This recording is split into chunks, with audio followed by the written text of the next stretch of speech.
හරි. ඊට පස්සේ ළමයි අපි මේ විදියටම දැන් ওই ත්‍රිකෝණ නියමය තියෙන විශේෂතා දෙකනේ ඔය සමාන්තරාශ්‍ර නියමයේ තියෙන්නේ මොකද්ද? සමාන්තරාශ්‍ර නියමයේදී මේ තියෙන්නේ සමාන්තරාශ්‍රය.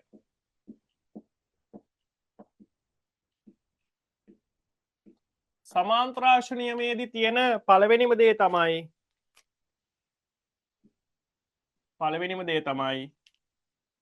හරිද? දෛශික දෙකව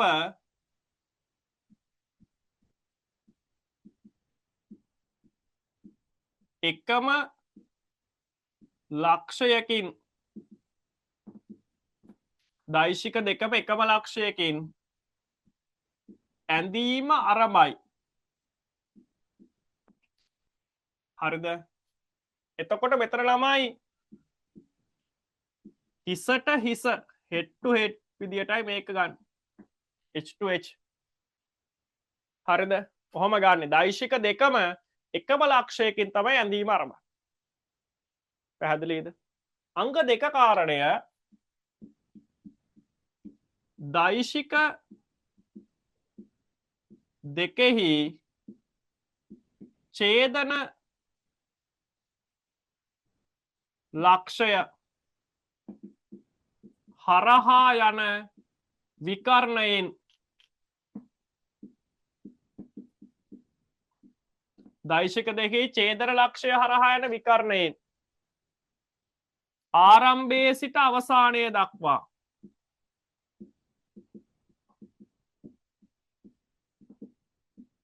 ආරම්භයේ සිට අවසානය දක්වා සංප්‍රයුක්තය නිරූපණය වේ. ආරම්භයේ සිට අවසානය දක්වා සංප්‍රයුක්තය නිරූපණය වෙනවා දෛශික දෙකේ ඡේදන ලක්ෂය හරහා යන විකර්ණයෙන්. එතකොට සමාන්තරාශ්‍රයේ තව විකර්ණයක් තියෙනවනේ. ඒ විකර්ණයෙන්ුත් වැදගත් ප්‍රතිඵලයක් ලැබෙනවා.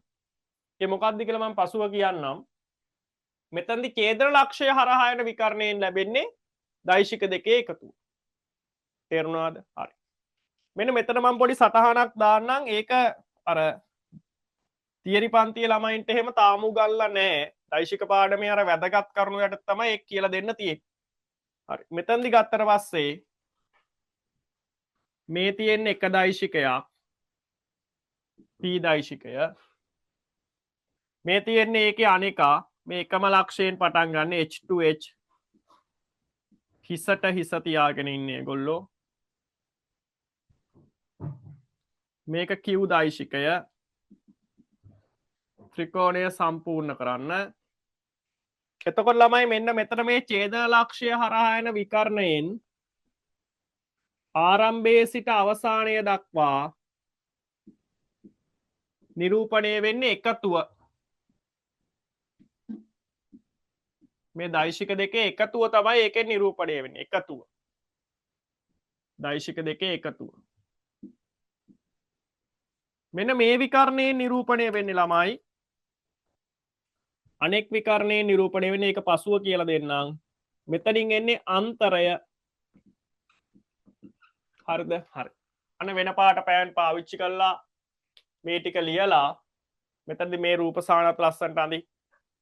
ඔන්න ත්‍රිකෝණ නියමයයි සමාන්තරාශ්‍ර නියමයයි ගත්තහම මෙන්න මේවා තමයි වැදගත්ම කාරණා වෙන්නේ. අර නියමය කටපාඩමේ මතක තියාගන්න අත්‍යවශ්‍ය නැහැ. අවශ්‍ය වෙන්නේ මෙන්න මේ දේවල් ටික හරියට ඔළුවේ තියෙන එක. හරිද? නිකන් නීති පොතේ වගන්ති පාඩම් වෙනවා වගේ නියම කටපාඩම් කරගෙන වැඩක් නැහැ. මෙන්න ත්‍රිකෝණ නියමය මෙන්න සමාන්තරාශ්‍ර නියමය කියලා වැඩක් නැහැ. මෙන්න මේ අදහස් ටික ඔළුවේ තියෙන්න ඕන මේවයින් වැඩ කරන විදිය. හරි ඉක්මන් කරන්න.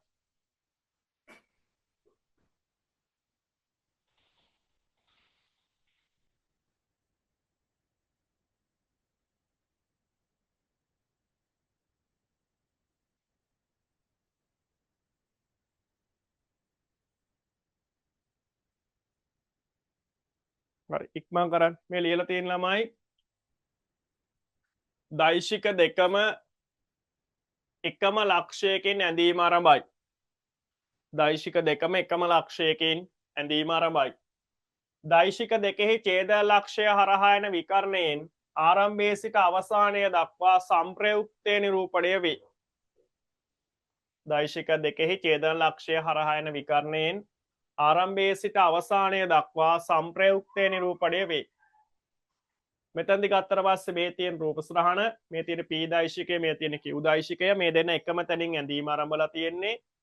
සමාන්තරාශ්‍රය සම්පූර්ණ කරාම ඡේද ලක්ෂය හරහා යන විකර්ණයෙන් තමයි දෛශික දෙකේ එකතුව නිරූපණය කරන්නේ. ඡේද ලක්ෂය හරහා යන විකර්ණයෙන් තමයි දෛශික දෙකේ එකතුව නිරූපණය කරන්නේ. අනෙක් විකර්ණයෙන් නිරූපණය කරන්නේ අන්තරය. අනෙක් විකර්ණයෙන් නිරූපණය කරන්නේ අන්තරය. පැහැදිලිද? හරි. එතකොට ගත්තට පස්සේ මේ අන්තරය කියන කතාව තාම තියරි පන්තියේ ළමයින්ට කියලා දුන්නේ නැහැ. ඒක පස්සුව කියලා දෙන්නම්. දැන්ට ඒක මතක තියාගන්න. හරි. එහෙනම් අපි ප්‍රශ්නේ තියෙන සමාන්තරාශ්‍ර ටික ඇඳලා බලමු.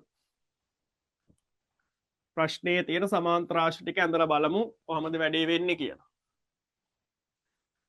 හරිද? හරි. මේ බලන්න. මේක අපිට කියලා තියෙන්නේ එකිනෙකට ආනත වූ p හා q දෛශික දෙකේ සංප්‍රයුක්ත දෛශිකයේ කැපිටල් R වේ. දෛශික සමාන්තරාශ්‍ර ප්‍රමේයට අනුව මෙම දෛශික නිවැරදි ලෙස නිරූපණය වන්නේ. හරිද? එතකොට ගත්තහම පළවෙනි එකේ වැරද්ද මොකද්ද? පළවෙනියටම සමාන්තරාශ්‍රයක් තියෙනවා. සමාන්තරාශ්‍රයක් ඇඳලා තියෙනවනේ. එතකොට ගත්තට පස්සේ මෙතන q දෛශිකය, මෙතන p දෛශිකය, මේකෙදි ගත්තට පස්සේ r දෛශිකය තියෙන්නේ මෙහෙමනේ. මෙතන මොකද්ද? පළවෙනි කරුණ හරි. දෛශික දෙකම එකම ලක්ෂයකින් ඇඳීම ආරම්භලා. හරිනේ. මෙතන එකම ලක්ෂයෙන් තියෙනවා. ඒ දෙන්නගේ ඡේදන ලක්ෂය හරහා යන විකර්ණය උස්සේ තමයි එකතුව නිරූපණය වෙන්නේ. ඒකත් හරි. විකර්ණෙත් හරි. හැබැයි ළමයි මෙතන කියනවනේ දෛශික දෙකෙහි ඡේදන ලක්ෂය හරහා යන විකර්ණයෙන් ආරම්භයේ සිට අවසානය දක්වා. ඒතර කෙනෙක් අහනවා විකර්ණයේ ආරම්භය කොතනද? මේ දෛශික දෙක ඇඳීම අනුබපු ලක්ෂය තමයි ආරම්භය. අර දෙන්න ඡේදනය වෙන්න අඳිනවනේ ආරම්භයේ තැන. එතන තමයි ආරම්භක තැන. ඒකේ ඉඳගෙන අර හෙටයි තියෙනවා. අර අනිත් ගොඩනගන කෙලවර පැත්තටයි තියෙන්නේ. පැහැදිලිද ඒක? එතන ගත්තට පස්සේ මෙතන විකර්ණයේ දිශාව වැරදි. විකර්ණයේ මත සංප්‍රයුක්තයේ දිශාව ලකුණු කරලා තියෙනවා වැරදි. ඒකින්ද එක උත්තරේ හරියන්නේ. දෙවෙනි උත්තරේ බලන්න. දෙවෙනි උත්තරේ ළමයි වෙන එකක් නේ කරලා තියෙන්නේ. වෙන මොකක්ද එකක් නේ? මෙතන තියෙනවා p දෛශිකය, මෙතන තියෙනවා q දෛශිකය. p හා q එකම ලක්ෂයකින් ආරම්භලා තියෙනවා. ඔව් ඒක හරි. සමාන්තරාශ්‍රය සම්පූර්ණ කළා මෙන්න මෙහි වෙන විකර්ණය. ඡේදන ලක්ෂය හරහා යන විකර්ණය නෙවෙයිනේ. හරි. ඒක අර එකතු අන්තරය වැඩේට හරි. නමුත් මෙතනදී ඉතින් අපෙන් අහන්නේ එකතුවනේ. මෙන්න මෙතන වැරදි. විකර්ණය වැරදිනේ. මොකද්ද වෙන්න ඕන විකර්ණය? ඡේදන ලක්ෂය හරහා යන විකර්ණය වෙන්න ඕන. ඡේදන ලක්ෂය මේවට රතු පෑනෙන් ඉරියඳ ගන්න. ඡේදන ලක්ෂය හරහා යන විකර්ණය. දැන් අපි මේ ඉරියඳින්නේ මොනවටද? ප්‍රශ්නේ කරද්දී ඕන වෙන කාරණාවට. ඒතර මේ වාක්‍ය සම්පූර්ණයෙන් මතක නැති වුණත් අවුලක් නැහැ. මේ ඉරියඳපු කැලි ටිකවත් මතක නම් ඇති වැඩේට. සම්පූර්ණයෙන් මතක නැති වුණත් අවුලක් නැහැ. ඉරියඳපු කැලි ටිකවත් මතක නම් ඇති වැඩේට. හරි. ඒතර මම කියන්නේ අර නියමය කටපාඩමේ තියෙන්න ඕනේ. නියමය කටපාඩමේ තියෙන්න ඕනේ. හරි. මේ ටික දන්නවනම් ඇති. ඒ ටිකත් අංග සම්පූර්ණවම කටපාඩමේ ඕනෙත් නෑ. මේවා හරියට ඔලුවට ගිහිල්ලා නිකන් ගැට ගහ ගන්න පුළුවන් තරමට මතක නම් හොඳටම ඇති. අඩු දෙයක් මතක තියාගෙන වැඩක් කරන්න උත්සාහ කරන්න. හරි. තුන්වෙනි උත්තරේ බලන්න. තුන්වෙනි උත්තරේ p දෛශිකය මෙහෙම, q දෛශිකය මෙහෙම. මෙතන ගත්තට පස්සේ අන්න සංප්‍රයුක්තය මෙතන එකම ලක්ෂයකින් දෙන්න අඳින්න පටන් අරගෙන මෙන්න ආරම්භයේ සිට අවසානය දක්වා. Capital R. මෙන්න මේකයි නිවැරදි උත්තරේ වෙන්නේ. හරි. එතකොට ළමයි ඕගොල්ලෝ 4 හා 5 උත්තරවල වැරදි තෝරන්න. වැරදි මොනවද කියලා හොයන්න. මෙතන 4 වෙනි උත්තරේ මොකද්ද? වැරදි විකර්ණය. 4 වෙනි උත්තරේ වැරද්ද වෙන්නේ විකර්ණය තෝරගෙන තියෙනවා වැරදි. නේ වැරදි විකර්ණය තමයි තෝරගෙන තියෙන්නේ. P Q මෙතන විකර්ණය වැරදි. විකර්ණය වැරදි. විකර්ණයේ දිශාව අදාළත්වයක් නැහැ. ඉතින් විකර්ණය වැරදි නම් ආයි දිශාව ගැන කතා කරන්න දෙයක් නැහැ නේ. මේක වැරදි. ඊට පස්සේ ළමයි මෙතනදි ගත්තාම ඊළඟ එකේ විකර්ණයත් වැරදි. ඊළඟ එකේ විකර්ණයත් වැරදි. P හා Q දෙන්නම අඳින්න පටන් අරන් තියෙනෙත් එකම තැනින් නෙවෙයිනේ. Q මෙහෙට ඇඳලා P මෙහෙට ඇඳලා R මෙන්න මෙහෙ ලකුණු කරලා විකර්ණයත් වැරදි අඳින්න වැරදි දෙකයි. අනේ ඒකත් බලන්න. මෙතනත් වැරදි මෙන්න මෙතනත් වැරදි මෙතනත් වැරදි විකර්ණයත් වැරදි. පැහැදිලි? හරි. එකතුව දක්වන විකර්ණය නෙමෙයි තෝරගෙන තියෙන්නේ. ඔය රූපසාන වෙනම ඇඳලා හරි ඒ වැරදි ලකුණු කරලා තියාගන්න. Tamanට ඒක සෑහෙන වටිනවා. හොඳ. හරි.